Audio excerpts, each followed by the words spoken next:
تیگو 7 پرو، پرو پریمیوم یا پرو مکس. امروز اومدیم تا در مورد تفاوت‌های این سه تا مدل تیگو 7 با هم دیگه صحبت کنیم.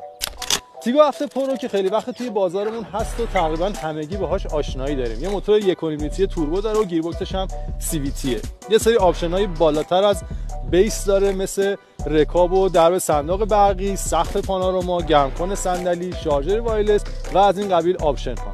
اما تیگو 7 پرو پریمیوم در واقع همون تیگو 7 پرو با همون موتور گیربکس که یک سری آپشن ها بهش اضافه شده، مثل تهویه مطبوع دوگانه و سیستم کمک راننده یا همون ADAS Advanced Driver Assistance System که این سیستم شامل رادار بین خطوط، رادار نقطه کور و کروز کنترل تطبیقیه.